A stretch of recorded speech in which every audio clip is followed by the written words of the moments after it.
What happens when a carefully planned political ambush, designed for maximum television impact, collides with an immovable wall of meticulously prepared facts? You get one of the most stunning and revealing political reversals ever caught on live television, a moment that peeled back the curtain on the performative nature of modern politics. Before we dive into this masterclass of composure and strategy, if you believe political discourse should be about more than just sound bites and shouting matches, make sure you subscribe to our channel, hit that like button, and let us know in the comments what you believe makes for a meaningful political debate. The scene was set in a brightly lit CNN studio, the air already thick with the tense energy that precedes a primetime political showdown. On one side of the polished desk sat Representative Matt Gaetz, the fiery 41-year-old congressman from Florida. Now in his fourth term, Gaetz had built a national profile on being bold and confrontational, his law degree and aggressive questioning style making him a formidable and often polarizing figure. He thrived in these moments, understanding that modern political currency is often minted in viral clips of conflict. On the other side sat Representative Jasmine Crockett, a 42-year-old second-term representative from Texas. Where Gaetz's career was defined by spectacle, Crockett's was defined by substance. A distinguished civil rights attorney and former public defender, she had built her reputation in the courtroom, not the green room. Her colleagues on both sides of the aisle knew her as thorough, detail-oriented, and more focused on the intricate work of legislating than on chasing headlines. The segment was scheduled to be a standard debate on a recently passed infrastructure funding package. However, from the opening moments, it was clear Gaetz had no intention of discussing policy. He saw an opportunity for a takedown. Ignoring the topic at hand, he turned his body, pointed his finger directly at Congresswoman Crockett, and launched his ambush. "You've been in Congress for how long now, and what have you actually accomplished?" Gaetz demanded, his voice rising with theatrical indignation. The hosts, caught off guard, struggled to intervene. The American people deserve representatives who deliver results, not just give speeches. He leaned forward, pressing the attack, his expression of supreme confidence. He was the prosecutor, and in his mind, Crockett was an easy mark. Name one significant piece of legislation you've passed. Just one. The challenge hung in the air, a perfectly crafted soundbite designed to dominate the segment and define his opponent as ineffective. The ambush was sprung. As Congressman Gaetz's rhetorical storm raged, what became most riveting wasn't just the attack itself, but the stark, almost cinematic contrast between the two figures. If Gaetz was the political tempest designed to overwhelm and intimidate, then Congresswoman Jasmine Crockett was the calm, unshakable eye of that storm. She didn't flinch. She didn't interrupt. As Gaetz's voice grew louder and his gestures more animated, her composure seemed to deepen, creating a powerful visual anchor in the chaotic scene. This wasn't the reaction of someone caught off guard. It was the poise of someone who had come prepared. Her stillness was an act of strategic patience. While Gaetz performed for the cameras, leaning into his microphone and speaking over the host's increasingly desperate attempts to interject, Crockett sat composed. Her posture remained straight, her focus unwavering. Occasionally, she would cast a deliberate glance down at a simple manila folder resting on the desk in front of her. To a casual viewer, she might have appeared passive, but to a keen observer, her actions signaled something else entirely. Each glance at the folder was a quiet promise of a rebuttal that would be built not on emotion, but on evidence. She was allowing her opponent to exhaust his talking points and fully commit to a narrative he would soon be unable to defend. The host's frustration was palpable and became a key part of the drama. "Congressman, please," she began, only to be drowned out again.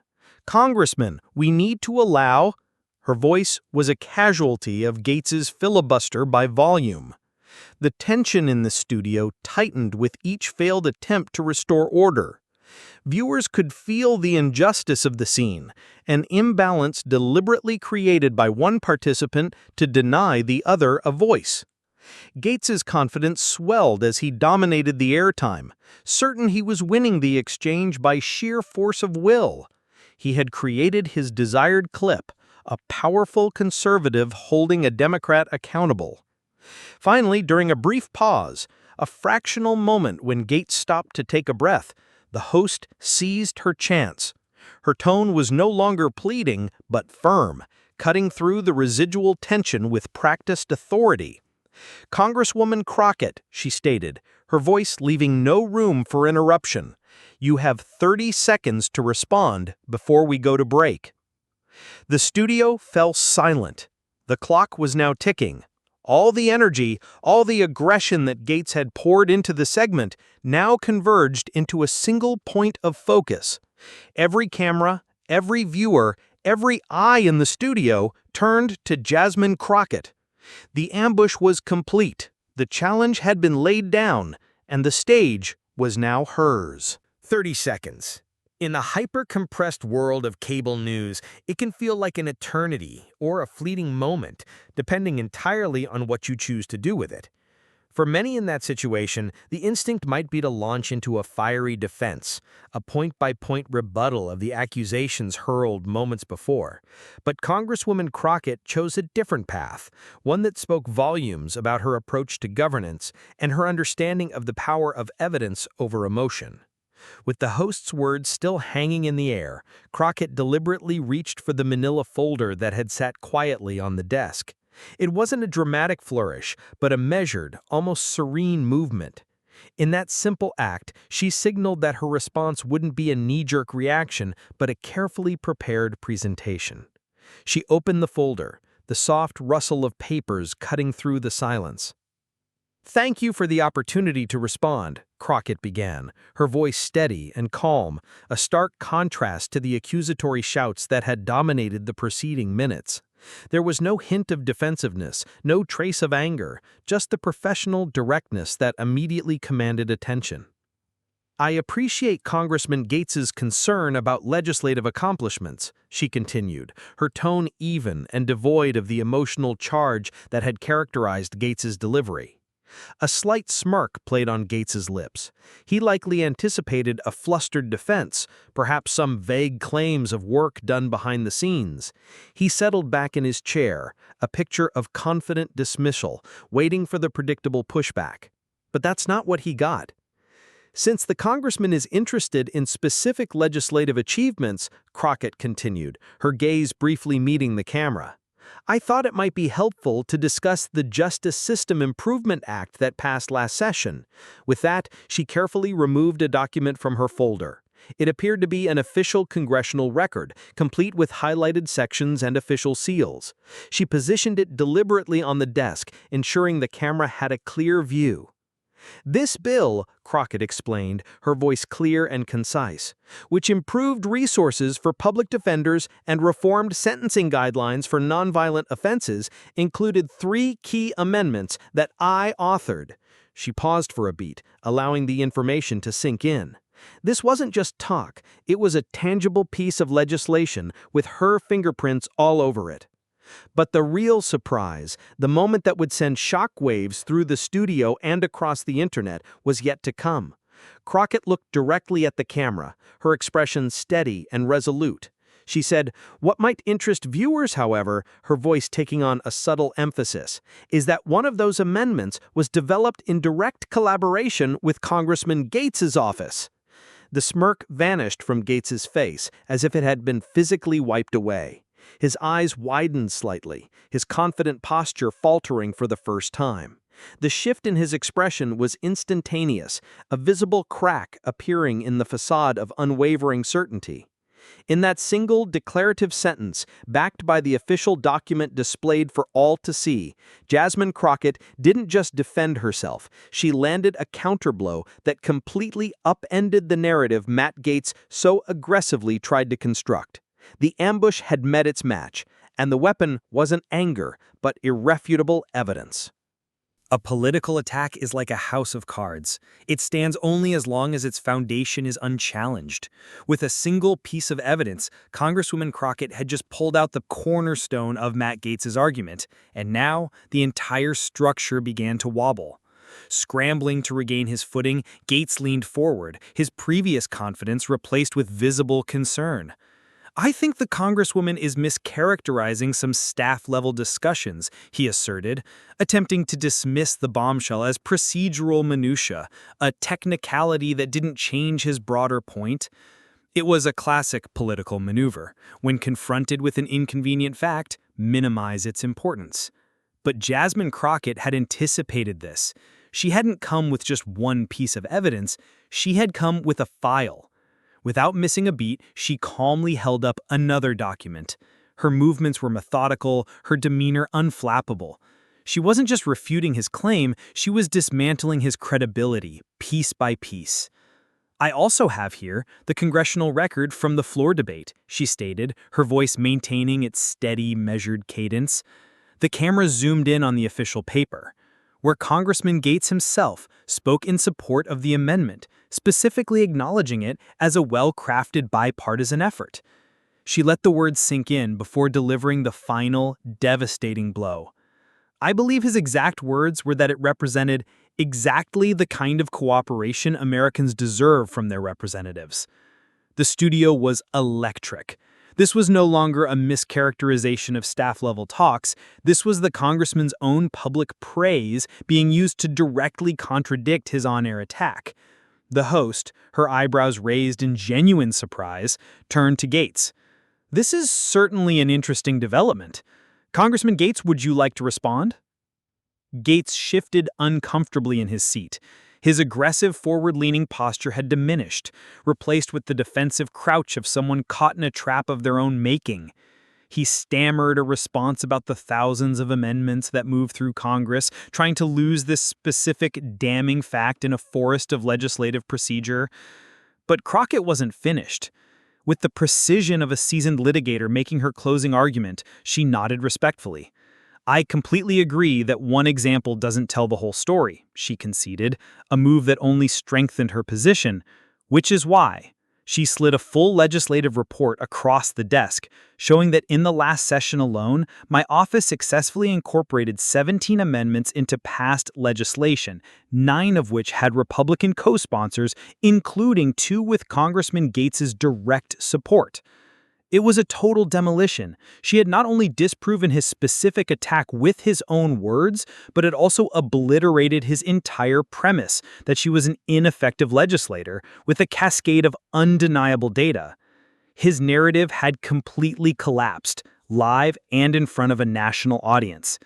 He came looking for a political fight, but Jasmine Crockett had brought the receipts. When the program returned from commercial break, the atmosphere in the studio had undergone a profound transformation. The crackling, aggressive energy was gone, replaced by a tense but palpably more substantive quiet. During the break, Representative Gaetz had been seen leaning over, examining the documents Crockett had presented. The aggressive prosecutor who had started the segment was gone, and in his place was a man who clearly understood that his strategy had not just failed, but backfired spectacularly. The host, sensing the shift, restarted the segment with a new focus. "Congressman Gaetz, you've had a chance to review that documentation. What are your thoughts?" Gaetz, adjusting his tie, adopted a far more measured and defensive tone. "Look, there's no question that staff from various offices worked together on technical aspects of legislation," he conceded, forced to acknowledge the reality she had presented. "My concern remains with the overall direction of policy. It was a strategic retreat from denying the facts to arguing that the facts were secondary to a larger ideological battle." But Jasmine Crockett didn't let him reframe the narrative so easily. She recognized his concession and used it as a foundation to build her larger point. "And that's precisely my point," she replied, nodding respectfully. "Effective legislators can maintain their core principles while finding specific areas where cooperation serves their constituents' interests." This was the moment the segment elevated from a political confrontation into a masterclass on governance. Crockett articulated the crucial distinction that is so often lost in modern political media, the difference between performative opposition and principled disagreement. The former, she explained, makes for compelling television but rarely produces results. The latter, however, allows for real progress. To illustrate this complex reality, she delivered her final, most nuanced piece of evidence. She turned another page in her folder. This is particularly relevant to the infrastructure bill we were originally invited to discuss, she stated, bringing the entire conversation full circle. While Congressman Gaetz opposed the overall package, a position I respect based on his principles, his office actually provided valuable input on 3 oversight provisions that were incorporated into the final legislation. The host, showing genuine surprise, pressed the point. "Is that accurate, Congressman?" Gaetz was cornered not by an accusation, but by a fact that demonstrated his own pragmatism. He paused, weighing his response before finally affirming it. "My staff regularly provides technical feedback on legislation, even bills I ultimately oppose," he admitted. "That's part of responsible governance." "Exactly," Crockett affirmed, seizing on his words, and that was the checkmate. He had just personally validated his entire argument. The simplistic portrayal of a Congress completely divided had been replaced by a more complex, more encouraging reality.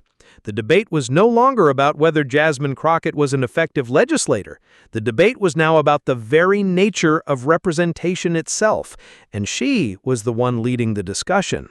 The impact of the exchange was both immediate and far-reaching. Before the studio lights had even cooled, clips of the confrontation were spreading like digital wildfire across social media, generating millions of views. But what made this moment different from the usual partisan squabbles was the conversation it ignited. Viewers weren't just sharing a clip of a political takedown, they were sharing a rare moment of profound substance. The turning point, when Jasmine Crockett calmly presented documented evidence of her work with Matt Gaetz's own office, became an inflection point for a national discussion about political discourse itself. Major news outlets, which often prioritize conflict, quickly picked up the story, their headlines highlighting the unexpected revelation of cooperation. Political analysts from across the spectrum weighed in. "What we witnessed was a rare moment of transparency about how Congress actually works," noted one veteran political correspondent. "Representative Crockett effectively pulled back the curtain on the gap between public performance and practical governance." The Washington Post even published a detailed analysis of the legislation Crockett had referenced, confirming every one of her claims. For Representative Crockett, the exchange provided a national platform to discuss her philosophy. "The documentation I maintain isn't just for moments like what happened with Congressman Gaetz, it's primarily a tool for accountability to the voters who place their trust in me." Educational institutions also took notice, with university political science departments incorporating the segment into their curricula as a case study in effective communication and legislative reality. For Representative Gaetz, the moment presented both a challenge and an opportunity. While initially facing some criticism, he skillfully adapted.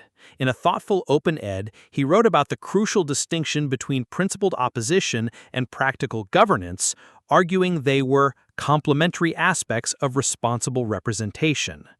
The story culminated 6 weeks later when Representatives Crockett and Gaetz made a joint appearance on a Sunday morning show. While they maintained their clear ideological differences, the tone was one of mutual professional respect. What viewers saw in that segment was something that happens more often than people realize, Gaetz explained. Crockett agreed, adding, "Voters deserve to understand both the principled stands their representatives take and the practical cooperation they engage in." They had found common ground not by compromising their beliefs, but by agreeing on the importance of accurately communicating the complex reality of their work to the American people. And so, what began as a televised ambush ended as something far more significant. Jasmine Crockett's few carefully chosen words, backed by meticulous documentation and delivered with unshakable calm, didn't just end a confrontational segment, they transformed it into a powerful and enduring lesson about governance, accountability, and the stark difference between political noise and the quiet, essential work of legislating. It was a reminder that, in an era of division, the most powerful tool isn't always a louder voice, but the undeniable weight of the truth. If you found this analysis valuable and want to see more content that goes beyond the surface-level political theater, please like this video and share it with someone who appreciates substantive political discussion. Let us know your biggest takeaways in the comments below. And most importantly, make sure you subscribe to the channel and ring the notification bell so you never miss an analysis.